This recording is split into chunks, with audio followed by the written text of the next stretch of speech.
Hello and welcome to a discussion on the topic core values of Hinduism. Let me first give a brief introduction to what Hinduism is. You see, Hinduism is a collective term applied to many philosophical and religious traditions native to India.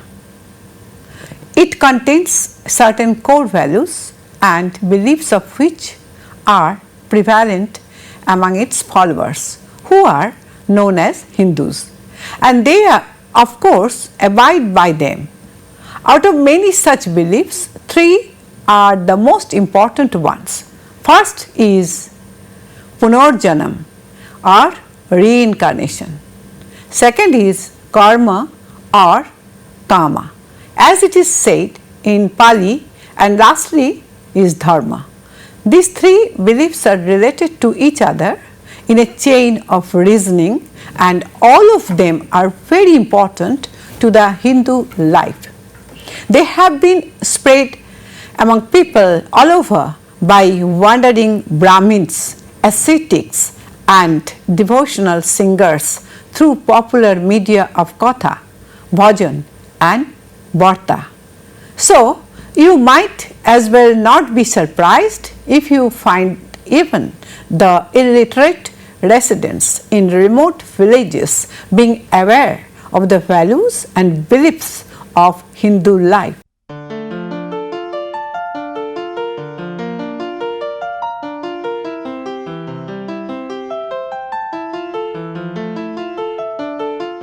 Let me first talk about Punarjanama. You see, Punarjanama or Avagamana is a religious or philosophical concept that the soul or spirit after biological death can begin a new life in a new body. This doctrine is a central tenet in Hinduism. The Hindu belief system holds that the present life has no meaning unless and until it has a link in a chain of births from the past into the future. In fact, if you study the Rig Veda, which is the oldest Indo-Aryan text, we will find that numerous references have been made to transmigration, rebirth and re-death in the Brahmins. You see, it has often been asserted by learned Brahmins that the existence of a person in the world is a transitional stage where a person is moving from past experience towards future worldly life. Thus, life is nothing but an ongoing process, and it does not start with the birth of a new life and ends with the death of a person. Rather, birth and death are mere concepts in one's life. In this context, it is believed from a reading of the Bhagavad Gita that even Lord Krishna had remarked that the soul leaves out the worn bodies and takes a new form, just as a man discards his tattered clothes and wears new ones. So, see, this continuous process of life even after death and the belief in the creation and destruction forms the basis of Hinduism. According to Hindu beliefs, a soul reincarnates again and again on earth until it becomes perfect. This immortality of the soul is an important tenet of the theory of transmigration, and this theory emphasizes on the continuity of the soul. The soul is the jiva, and it's being considered as a part of God who is called Paramatma. It is immortal and eternal, and it cannot experience any pain or pleasure or be cut by any sharp-edged weapon. Neither can it be burnt by fire or drenched by water. In many of the writings, we can find that the body has been compared to a prison, while the soul has been referred to as the prisoner for the sins of the physical self. At the time of death, the physical body and the gross mind return to the elements of the earth, but part of the subtle body escapes and thus survives and accompanies the soul to the next work. Now let me come to some interesting facts centering around this context. Firstly, I will speak of the Potlod Instance. In the mid 1950s, the villages of Potlod, which is situated near Indore in Madhya Pradesh, were not cognizant of the moment when the soul enters the body or when exactly it leaves the body. Now note, although this entire process is an invisible one, according to Punarjanama, the jiva enters the body while it is still growing, and in turn it makes the fetus grow. Nothing would grow without the jiva, and after it leaves the dead body, the jiva flies away, leaving behind the plant or the animal or the human being's body, and then enters some other physical body. In this way, the whole process occurs and the cycle of births and deaths goes on endlessly. Secondly, I will speak of Kalabai. Kalabai was an old Rajput woman who had made certain additions about jiva. She believed that since the jiva is the instrument for animation, thus as soon as it leaves the body, the dead body disintegrates into 5 elements, namely earth, water, fire, heaven and wind. But the death of the body does not hamper the jiva in any way, as death to it is like discarding old clothes and wearing new ones. In short, it is believed that each and every individual has to undergo a series of reincarnations. Finally, in this section, the last instance I will be speaking of is that of Ambalal Lohar. Ambalal Lohar was of the blacksmith caste, who opined that according to the holy Puranas, it is not always the case that a jiva is born in a human body. He believed that each jiva has to pass through 84 lakh different births and deaths, and it is said that out of the 8,400,000 lives that the jiva lives, most of them are in the form of insects. This cycle of births and deaths continues unless the soul is exhausted and the jiva attains Punya and merges with the Supreme Soul, that is the Paramatma. However, this merging of the Atma and the Paramatma is a rare event because it is believed to happen once in a millennium only.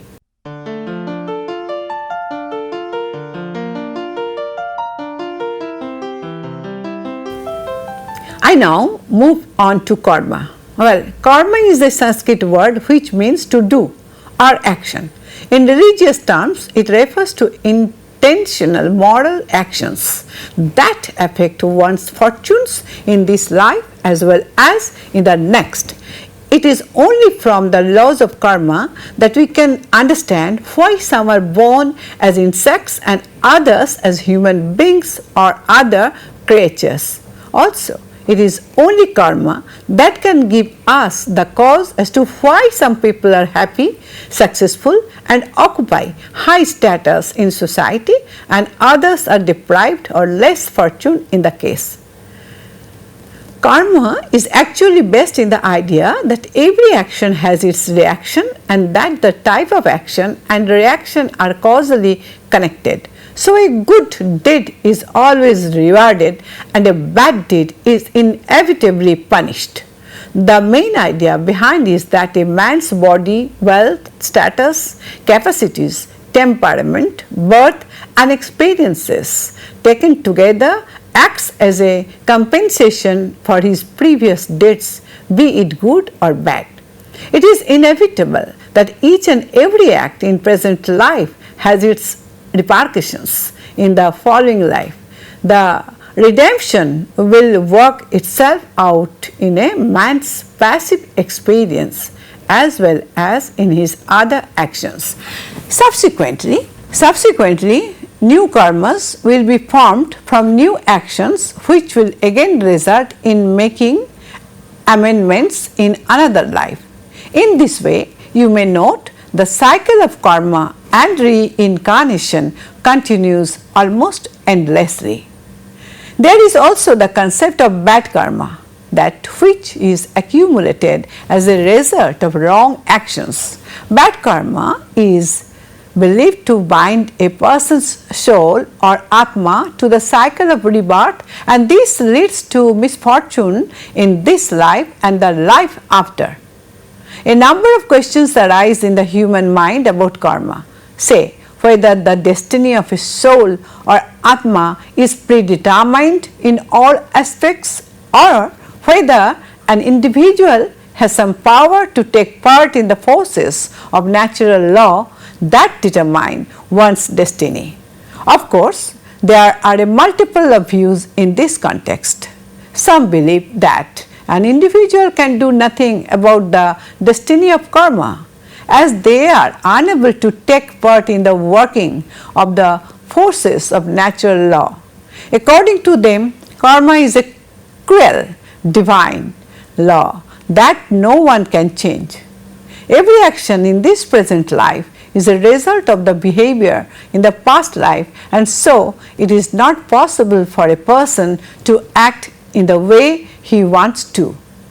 Many say that there have been cases where a person has done good karma all through his life, but he still finds himself in miserable condition, while the one who have never done any good karma seem to be successful and happy.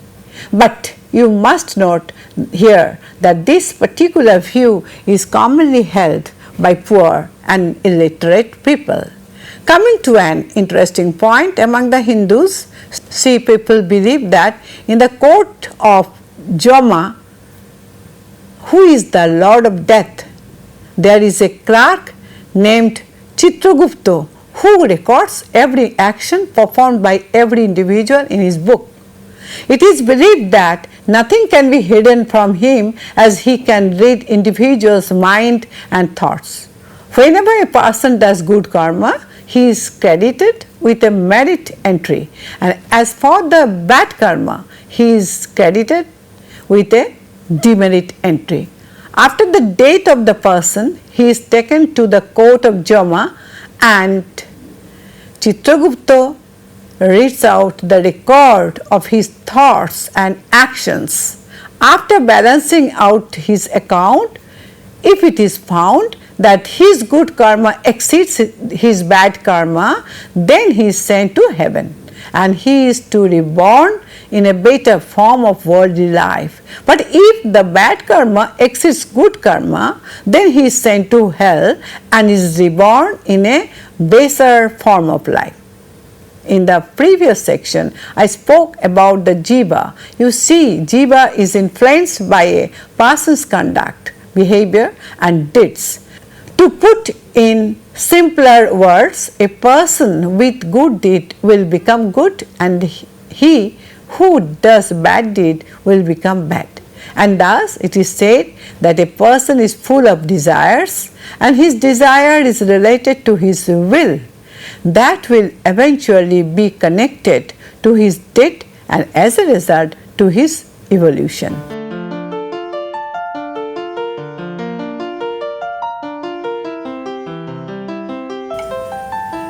The third and the most complex concept of Hinduism is dharma. You see, dharma is the path of righteousness and living one's life according to the codes of conduct as described by the Hindu scriptures. It is the natural universal law which should be observed by every human being in order to be happy and contented and be saved from degradation and suffering. It is only Dharma that can lead a human being through a good path to attain spiritual merit. Talking about the origins of Dharma, there are various sources. Of course, there is the sacred literature of the Hindus. Hindu sacred literature is mainly written in Sanskrit language, and it consists of the Vedas, Upanishads, Samhita, Brahmana, Ramayana and Mahabharata, the Puranas, the Nitis and the Dharma Shastras. It is ideally preferred that Brahmins should read, understand and interpret these religious scriptures to other castes of the society. The Purusha Sakta in the hymns of Rig Veda contains the theory of the divine creation of the four varnas, where it is clearly stated that the main functions of the Brahmins are to teach, read and write and offer and officiate at sacrifices. Thus the Brahmins led a life of study, meditation and delved into the mysteries of God and Dharma. But in the present day, the Brahmins do not have the urge to pursue the understanding of the higher philosophy of Dharma. It has been found that among the people of the village of Potlod, myths and legends are considered to be an important source of Dharma.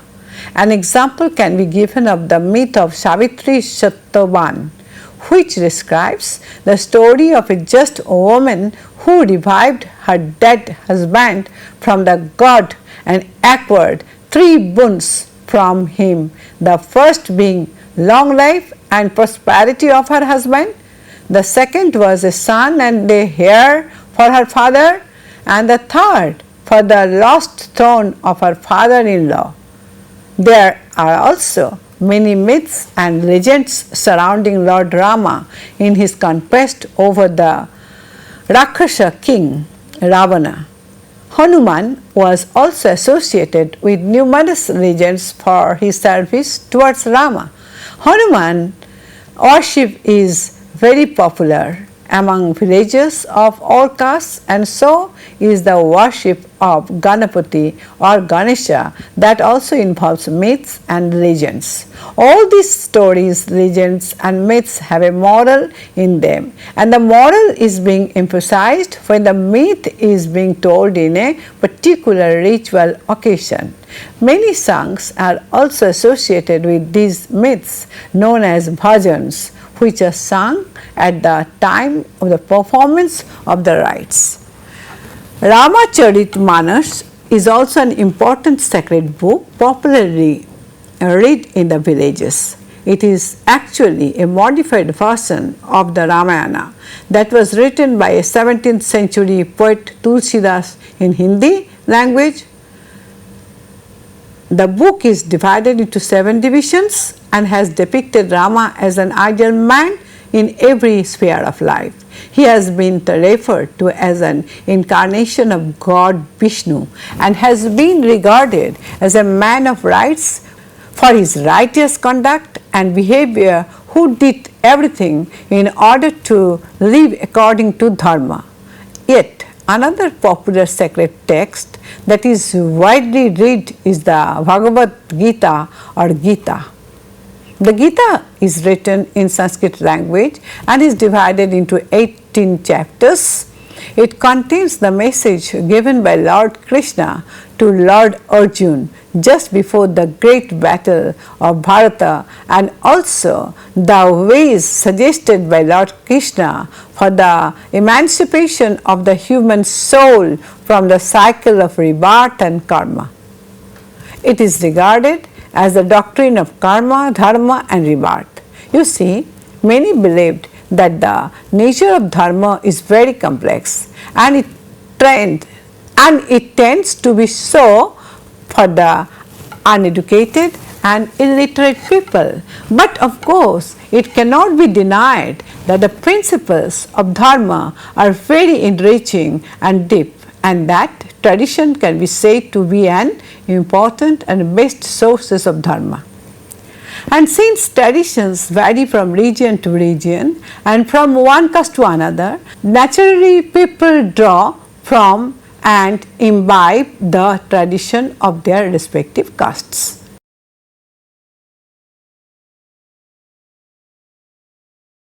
The principles of Dharma have three broad categories. You see, certain codes of moral conduct are universally applicable in India. Showing respect to elder people is one such, which is also seen in the way we greet them. For example, when a person meets an older man, he bends the upper part of his body and touches the feet with his hands, and to show respect by this gesture. Women, on the other hand, are supposed to show respect to their elders by covering their faces by veil. In ceremonies which she is expected to salute her elders by touching their feet with both hands and then placing her hand on her forehead. Younger men are supposed to greet and salute the elders first, and they also have to observe certain rules and regulations in their speech and behavior towards them, like they are not supposed to laugh out loudly or express their opinions unless asked for. Also, they should never address an elderly man by his name, but by kinship terms such as Ba or Sir or Ma or Mother and so on. Apart from showing respect towards the elderly, a person should also be kinder towards its younger ones and friendly towards equals. He should be obedient enough and decent in his behavior. He should help a person in distress, and thus can he earn respect from everyone in the society. He should respect and believe in gods and visit temples, observe rituals and fast properly. All these moral principles are the first category of rules of Dharma, and these should be followed in order to lead a normal and healthy life. In this way, he can attain Punya for his soul and can gain merit entry, which will help him in his next lives. The second category of the principles of Dharma includes all the rules of behavior and rites which leads to the acquisition of extra merit for the person who abide by them.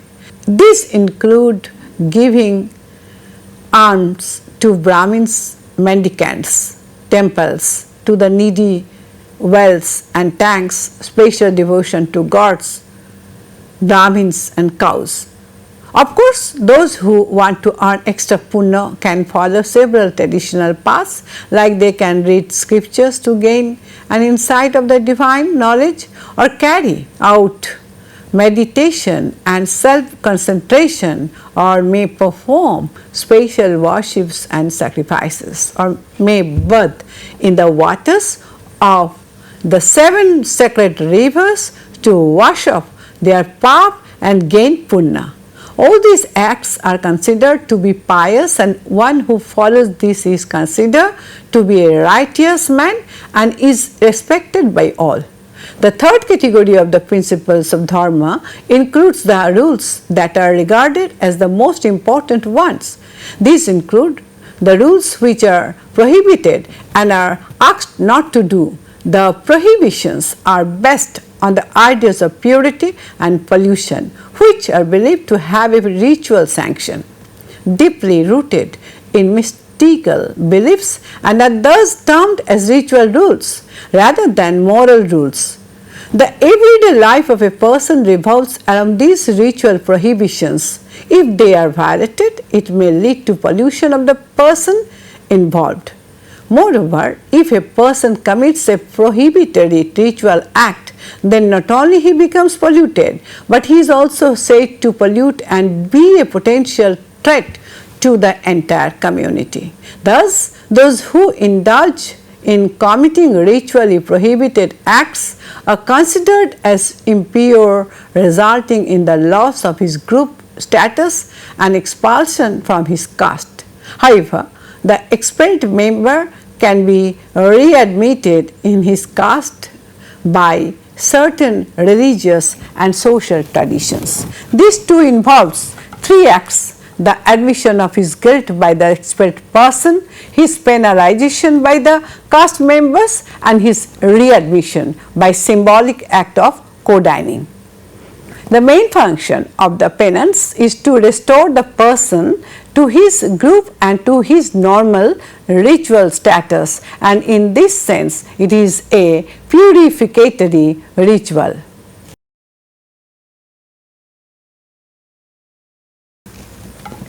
I will now categorize the principles of Dharma under 5 groups. First is Sarva Sadharan Dharma, or rules of Dharma which are applicable and observed by all the Hindus in the community. Second is Jati Dharma, or rules of Dharma which are applicable and observed by a particular Jati.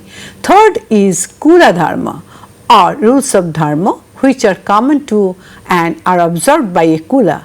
Fourth is Vishesh Dharma, or special rules, and fifth is Potlod Dharma, or rules of Dharma which are meant to be observed in times of distress. You see, every Hindu is a member of his village community, and the community itself is a part of the regional community. A person's religious behavior is conditioned by the Sarva Sadharan Dharma, which involves the worshipping of gods, observing certain rituals and festivals, and conforming to certain rules which are common to all the Hindus. Next, the Jati Dharma is considered to be the most important set of rules. A man is born into a particular caste which is considered to be an ascribed status, as he has no hold in which caste he will be born into. He will be respected by all if he obeys every rule of his caste minutely, and in this way he can escape the penalties of not carefully obeying the rules of the Dharma. Being expelled from his caste is considered to be dishonor for the person, and it means that he has not observed the rules of Jati Dharma that were prescribed to him by destiny. Rejection or non-observance of the rules and norms of one's own caste results in a demerit entry in afterlife, and in the present life it gives rise to a state of ritual pollution where he can only be purified by means of purificatory observance. Moreover, each patrilineage also has its own rituals which are connected with changes in the form and membership of the household and lineages. Ideal interaction patterns between different relations in the family and lineage are invested with mystical and moral force in order to maintain the unity and bonding among the family members. However, there are certain special rules as well which are meant for certain persons and age groups like children or the disabled, who are not expected to perform and follow all the rituals as prescribed by Dharma. The king, local chief also fall under such special group, as they are not bound by such rules of conduct. For such special persons, there exists a separate set of rules prescribed by tradition and religion. You see, all these rules of Dharma are suspended when a person goes out of cultural context. For example, when a villager goes to city or travels over long distance, he might not be able to follow all the rules as he does when he is at the village. In fact, many such cases can be found where a person acts in a totally opposite way in such circumstances. In Hindu scriptures, it is laid down that a person may overlook or ignore a particular rule of Dharma if he is in distress. There have been instances where famous sages were forced to have impure food in order to save their lives. In a similar way, rules of Dharma also do not apply for sannyasis or those who have renounced the worldly affairs. They are meant only for those who live in a conventional setting in regular life. A person's actions outside his conventional setting are not considered to be his social action, and thus he is not judged on the basis of his action in that setting.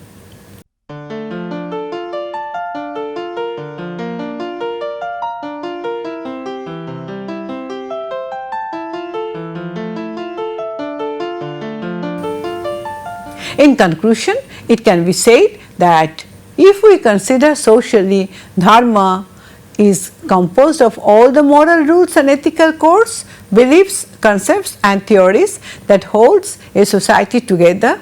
It is with the help of the Dharma that the social group maintains itself as an integrated group. Only a righteous action can serve this purpose solely. And thus, Dharma is a way of living and behaving in society. It is a scheme of values which the Hindus believe to be the law of the universe.